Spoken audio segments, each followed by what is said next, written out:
भारत हमेशा पाकिस्तान को मैली आंख से देखता है।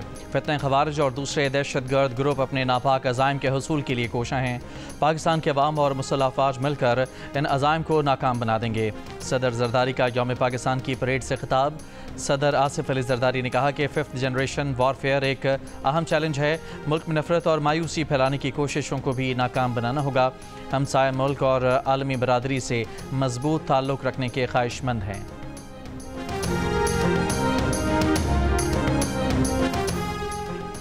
तौसा के सरहदी इलाके झंगी में पुलिस चेक पोस्ट पर दहशतगर्दों का हमला। पुलिस की जवाबी कार्रवाई में एक दहशतगर्द हलाक, दीगर फरार।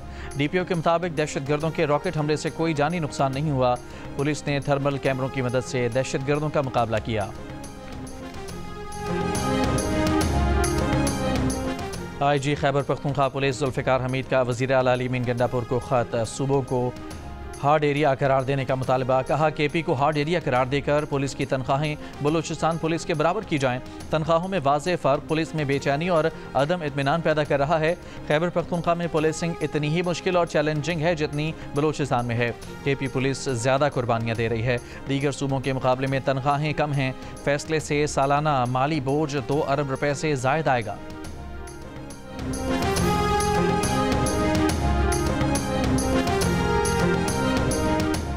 वज़ीर आज़म शहबाज शरीफ ने कहा है कि बिजली के नरखों में कमी से मुताल्लिक़ पैकेज तैयार किया जा रहा है। ऐलान जल्द कर दिया जाएगा। पावर सेक्टर में इस्लाहात की बदौलत आवाम को बिजली की कीमतों में मज़ीद रिलीफ फराहम करेंगे।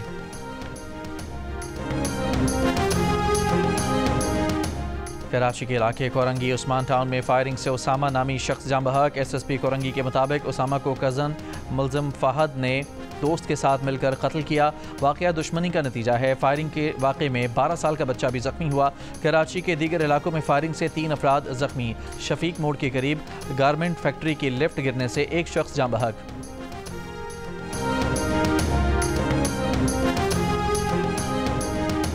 इंफॉर्मेशन एक्ट को मजबूत बनाने का मुतालबा कर दिया। कहा गलत मालूमात को रोकने के लिए इस्लाहात ज़रूरी हैं। फाफिन ने Punjab transparency and right to information act 2013 के नफाज में खामियों को दूर करने के लिए इस्लाहात का मुतालबा किया है। फाफिन के मुताबिक पाकिस्तान में बढ़ती हुई गलत मालूमात अक्सर सियासी इंतशार को हवा देती हैं। हक़ मालूमात के फ्रेमवर्क को मजबूत बनाना अवामी एतमाद की बहाली और मालूमात तक मसावी रसाई के लिए नागुज़ीर है। ज़्यादातर अवामी इदारे मालूमात की दरख्वास्तों का मुकर्ररा कानूनी मुद्दत के अंदर जवाब देने में नाकाम रहे हैं। दरख्वास्त दहिंदगान के लिए नाकाफ़ी राजदारी के तहफ़्फ़ुज़ात भी इस कानून के नफाज को कमज़ोर कर रहे हैं। फाफिन ने तजवीज़ दी है कि विसल ब्लोअर को तहफ़्फ़ुज़ और गुमनाम RTI दरख्वास्तों की इजाज़त दी जाए। पंजाब असम्बली इंफॉर्मेशन कमिश्नर्स की तकर्री के लिए 2 जमाती कमेटी तश्कील दे।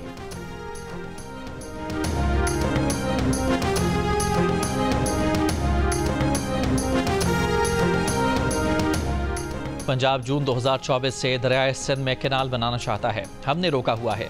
किसी सूरत कैनाल निकालने की इजाज़त नहीं देंगे। वज़ीर आला सिंध मुराद अली शाह का बयान। यौम पाकिस्तान के मौके पर गवर्नर सिंध के हमरा मज़ार कायद पर हाजिरी दी। कहा कैनाल से मुतालिक इबहाम फैलाया जाता है। Chairman peoples party Bilawal Bhutto Zardari खुद अपने लोगों के पास जाकर इबहाम दूर करेंगे। मेयर कराची ने गवर्नर सिंध को वफाक से 100 अरब के तरक्याती फंड्स दिलवाने के लिए ख़त लिखा था। इस खत का क्या बना? सहाफ़ी के सवाल पर गवर्नर सिंध कामरान टिसोरी ने ऐसा जवाब दिया कि वज़ीर आला सिंध ने टहकहा लगाते हुए बात ही खत्म कर दी।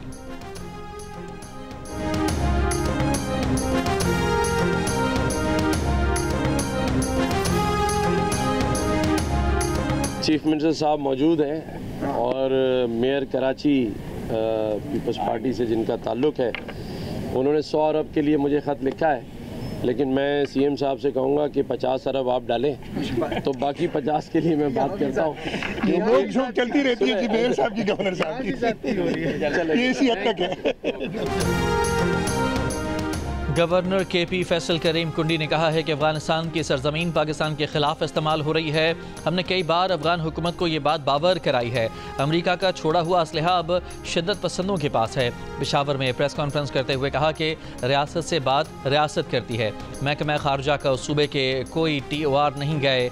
PTI वाले माजी में भी तालिबान का दफ्तर खोलना चाहते थे। PTI हुकूमत का नुमाइंदा किसी शहीद के जनाजे में नहीं गया।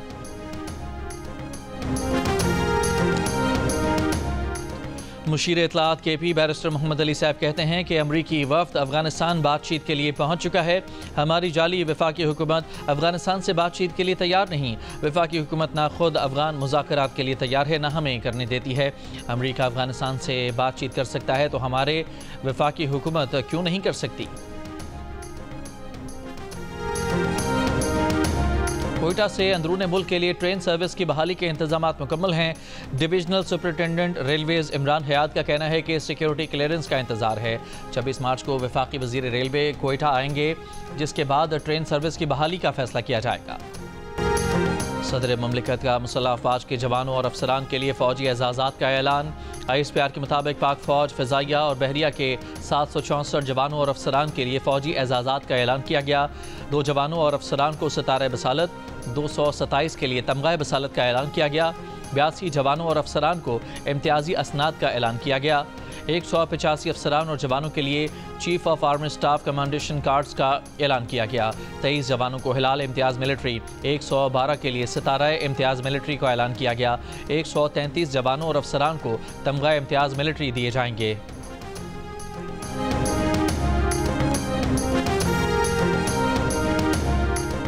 ऐवान सदर में होने वाली अवार्ड्स की तकरीब में एंग्रो कॉरपोरेशन के हुसैन दाऊद को हिलाल इम्तियाज़ और जैस के CEO आमिर हफीज़ इब्राहिम को हिलाल इम्तियाज़ से नवाजा गया। माहिर तालीम और मारूफ करियर काउंसलर सैयद अजहर हसनैन आबदी को तालीम के शोबे में खिदमात के एतराफ़ में सदर आसिफ जरदारी ने सितारा इम्तियाज़ से नवाजा। पेशावर में होने वाली तकरीब में गवर्नर खैबर पख्तूनख्वा फैसल करीम कुंडी ने सीनियर सहाफ़ी अरशद अजीज़ मलिक को सहाफ़ती खिदमात के एतराफ़ में तमगा इम्तियाज़ से नवाजा। गवर्नर पंजाब सरदार सलीम हैदर खान ने मुख्तलिफ शोबों में आला कारकर्दगी पर सिविल अवार्ड्स तकसीम किए। गुलकारा फरीहा परवेज़ को सदारती तमगा बराए हुस्न कारकर्दगी दिया गया।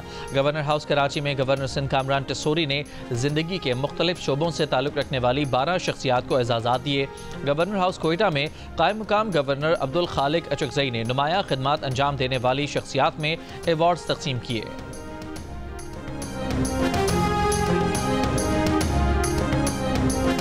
मस्जिदुल हराम की तीसरी मंजिल पर नए हेलीपैड पर एयर एम्बुलेंस की लैंडिंग की कामयाब आजमाइश की गई। जदीद हेलीपैड खुसूसी तौर पर एयर एम्बुलेंस सर्विस के लिए तैयार किया गया है। इक़दाम का मकसद ज़ायरीन को फौरी और मौसर तिब्बी इमदाद फराहम करना है।